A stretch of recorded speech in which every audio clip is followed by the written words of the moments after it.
దర్శనం లైన్ ఫ్రీగానే ఉంది, మీరంతా ఆగిపోతారు.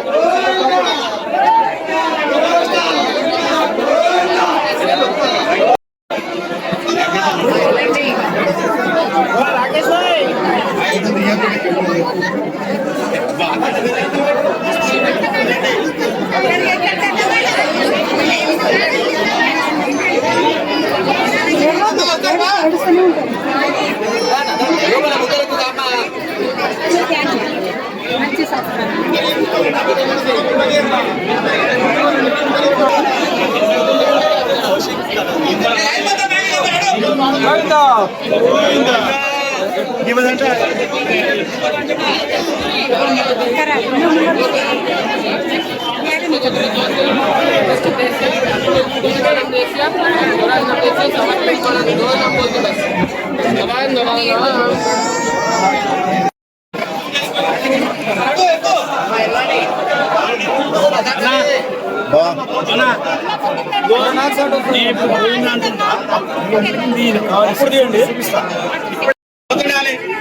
జనాలకి ఎప్పుడు ఇలాంటి అలంకరణ జరగలేదు. ఈ సంవత్సరం జరిగింది షాద్నగర్ వెంకటేశ్వర స్వామి గుడిలో.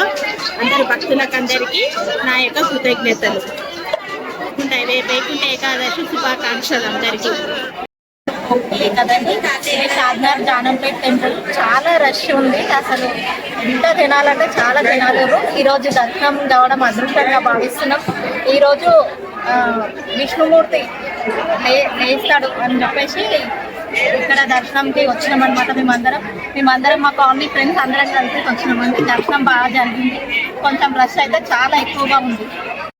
శుభాకాంక్షలు. ఇక్కడ దర్శనం బాగుంది, ఏర్పాటు కూడా బాగున్నాయి, మంచిగా అనిపిస్తుంది దర్శనం. ఏకాదశి దర్శనం అయినందుకు చాలా సంతోషం ఉంది. ఏకాదశి దర్శనం అయినందుకు చాలా సంతోషం ఉంది. అందరికి బాగా దర్శనం ఇచ్చి అందరినీ బాగా దీవించాలని కోరుకుంటున్న దేవుని. అద్భుతగాత్రాయ కామితార్థ ప్రదాయినే శ్రీమద్ వెంకటనాథాయ శ్రీనివాసాయ మంగళం. ఈరోజు వైకుంఠ ఏకాదశి పర్వదినము. ఈ యొక్క ధనుర్మాసంలో వచ్చేటువంటి అతిపెద్దమైనటువంటి పండుగ. మకర సంక్రమణ కన్నా ముందు వచ్చేటువంటి శుద్ధ ఏకాదశి ఈ యొక్క వైకుంఠ ఏకాదశి కార్యక్రమం నిర్వహించుకుంటాము. శ్రీ మహావిష్ణువు పూర్వకాలముందు ఇద్దరు రాక్షసులకు, మధుకైటవులు అనేటువంటి రాక్షసులకు స్వామి ఈ యొక్క పర్వదినం రోజు అంటే వారు మహావిష్ణువుని కోరుకుంటారు. సృష్టికి ముందు వారు మహావిష్ణు యొక్క చెవుల నుంచి ఉద్భవించి ఆ బ్రహ్మతో యుద్ధం చేసేటువంటి సమయంలో బ్రహ్మ రక్షింపమని చెప్పి కోరినట్టయితే ఆ యొక్క బ్రహ్మను రక్షించడం కొరకు స్వామి వారితో ఇద్దరితో కూడా ద్వంద్వ యుద్ధం చేస్తాడు. ఆ సమయంలో వారితో కొన్ని సంవత్సరాల తర్వాత పోటీ అంటే యుద్ధం చేసిన తర్వాత ఆ తర్వాత వారిని ఆ శ్రీ మహావిష్ణు క్షీణింపజేసిన తర్వాత మరి సాక్షాత్తు వారు చేసింది శ్రీ మహావిష్ణుతోనే కాబట్టి వారెవరో కాదు, సాక్షాత్తు అంటే జయ విజయలో అంశ కాబట్టి వారికి ముక్తి కలిగించాలి. ఎప్పుడైనా కానీ అంటే తనతో యుద్ధం చేసినటువంటి వారు ఎవరైనా కానీ తన యొక్క పాదాల నుంచి ఆశ్రయించమని చెప్పేసి ఆ పాదాలను ఆశ్రయిస్తే అందరికీ కూడా ముక్తి కలుగుతుందనేటువంటి ఒక సూచికగా స్వామి దక్షిణముఖంగా స్వామి యొక్క తలాపు చేసి మనకు ఉత్తరముఖంగా స్వామి యొక్క పాదాలను మనకు స్వామి తన యొక్క శ్రీచరణాలను ఆశ్రయించిన వారికి ఆశ్రయజన పోషకుడుగా ఉంటాడు. కాబట్టి ఈ రోజు మనం ఉత్తర ద్వారమందు స్వామి యొక్క పాదాలను ఆశ్రయించి స్వామిని ఇట్లా దర్శించినట్లయితే సకల ఆరోగ్య ఐశ్వర్యాలతో పాటుగా మనకు వైకుంఠ ప్రాప్తి కలుగుతుందని చెప్పేసి ప్రశస్తి. కాబట్టి అందరూ కూడా ఆ శ్రీ మహావిష్ణు యొక్క దర్శనాన్ని ఇట్లా పొంది ఆ స్వామి యొక్క అనుగ్రహాన్ని పొందవలసిందిగా కోరుతున్నాను. జై శ్రీమన్నారాయణ.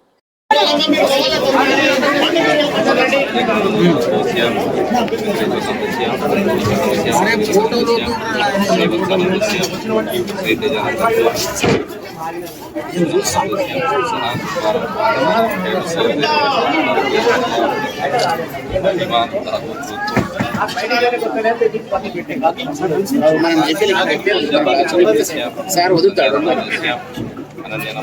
సార్ అందరినీ చూపించి లాస్ట్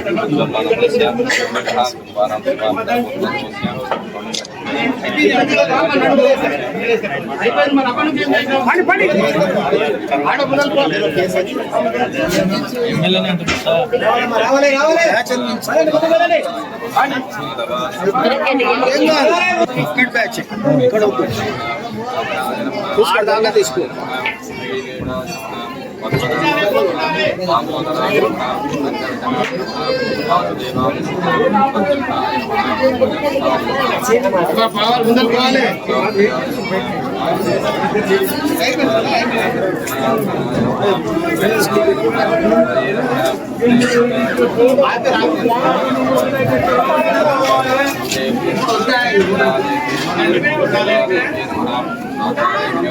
మ్యాచింగ్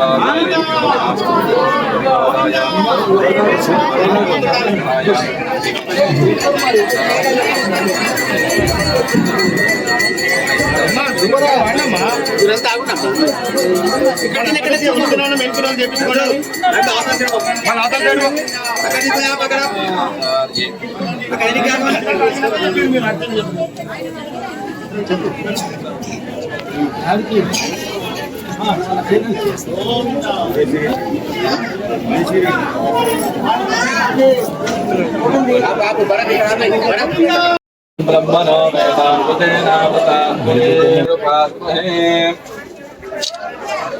ऋतं जयेम जरतो वर्तं हृतयेन वर्तयेन गोदाये धनदाये महादने धनं मे ददां देवेन सर्वकामां प्रसिद्धये प्रभोत्रं धान्यमस्त्यत्वाजा विकारतं तस्मात् आयुष्मन्तं करोतु मां चन्द्रावां लक्ष्मीदानां सूर्यावां प्रियमेश्वरीं चन्द्रसौर्याग्निसर्वावां श्रीमहालक्ष्मीरुपास्महे सुतमानं भवद्यतायुः पुरुषः शतेन्द्रियः अनुग्रहकृपाकटाक्षसिद्धिरस्तु।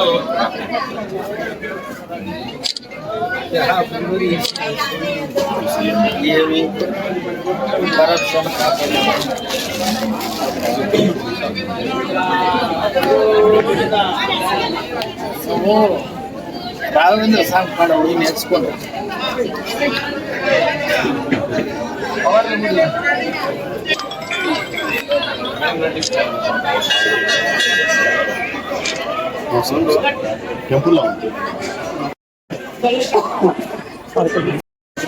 ఈరోజు వైకుంఠ ఏకాదశి పర్వదినం సందర్భంగా మహావిష్ణువు దర్శనం చేసుకోవడం అదృష్టంగా భావిస్తా ఉన్నాను. బక్కన నరసింహులు గారు ఎన్నో సంవత్సరాలుగా ఈ ప్రాంతంలో ఈ దేవాలయం అభివృద్ధికి చేస్తున్న కృషి చాలా ప్రశంసనీయము. భక్తులకు భగవంతుడికి మధ్యన వారు వారధిగా ఉంటూ ఈ యొక్క దేవాలయ ప్రతిష్ట పెంచడంలో వారి కృషిని అభినందిస్తూ ఉన్నాము. భగవంతుడు దర్శనము చేసుకొని మనం అందరం కూడా సస్యశ్యామలంగా ఉండాలని భగవంతుని ప్రార్థించుకున్నాము. నేను జనరల్గా ప్రతి సంవత్సరము వెంకటేశ్వర స్వామి ఆలయము, అయ్యప్ప స్వామి ఆలయం వెళ్ళేవాడిని. ఈసారి 20 రోజుల క్రితమే నరసింహులు గారు ఈ యొక్క ఆలయ ప్రత్యేకత గురించి తెలియజేసి తప్పకుండా రావాలని వారు తెలియజేయడం జరిగింది. భగవంతుణ్ణి దర్శనం కల్పించినందుకు భగవంతునికి కృతజ్ఞతలు తెలుపుకుంటూ మీ అందరూ కలుసుకునే అవకాశం కల్పించిన మీ అందరికీ మరొకసారి నమస్కారం తెలుపుకుంటూ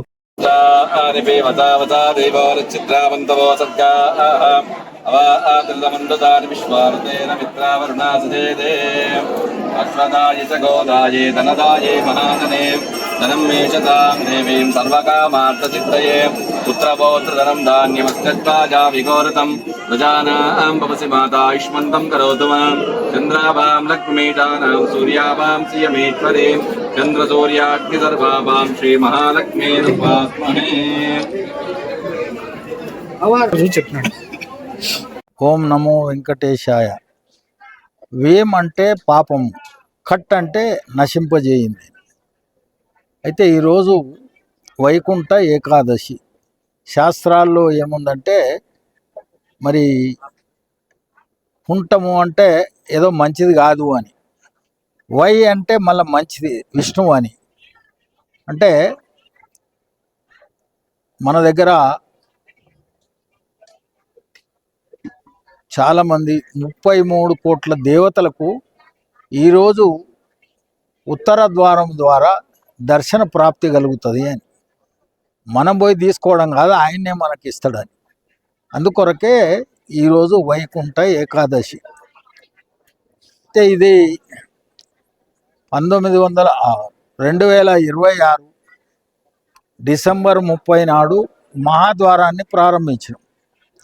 అంతకంటే ముందుగా ఆ దర్వాజా 3 భాగాలుగా అతికించబడి కొంత భిన్నమైంది. అది రాజుల కాలంలో 1692. మనం ఒక కేరళ నివాసి సుబ్రహ్మణ్యం అని ఆయన ఆర్థిక సాయంతో, అదేవిధంగా మాజీ ఎమ్మెల్సీ కీర్తిశేషులు రామ్దేవ్ రెడ్డి గారి ద్వారా ఆ ద్వారం ప్రారంభించడం. అది వైకుంఠ ఏకాదశి రోజు. మళ్ళీ సేమ్ డిసెంబర్ 30న 19 సంవత్సరాల తర్వాత 20 సంవత్సరంలో పడ్డప్పుడు వచ్చింది.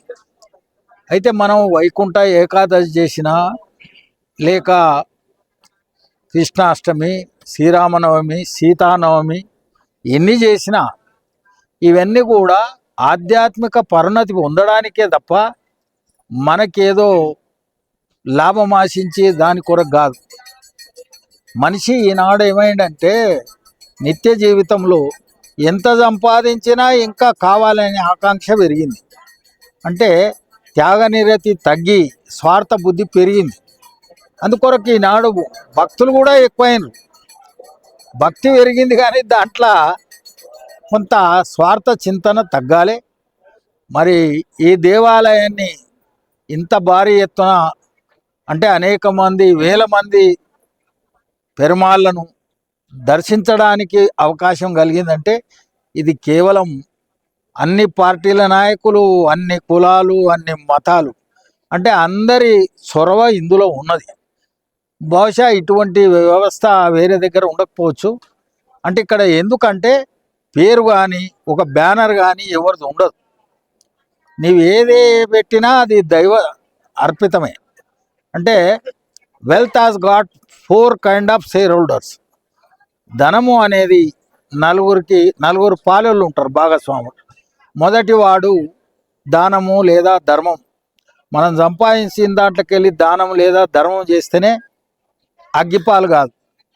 అగ్గిపాలు కాకపోతే దొంగల పాలు అవుతుంది. దొంగల పాలు కాకుంటే సర్కారుల పాలు అవుతుంది. అందుకు సంపాదించిన దాంట్లో తప్పకుండా దాన ధర్మం చేయాలి. ఈ దేవాలయ పరిణతి చెందడానికి అందరూ కూడా దేవునికి వాళ్ళు సంపాదించిన దాంట్లో నుంచి అర్పణ దేవునికి ఇచ్చుకున్నారు. అది శ్రేష్టమైనటువంటి కార్యక్రమం. దానము అంటే ఆయన వస్తువుని ఆయనకే ఇచ్చినాం కానీ మనది కాదు.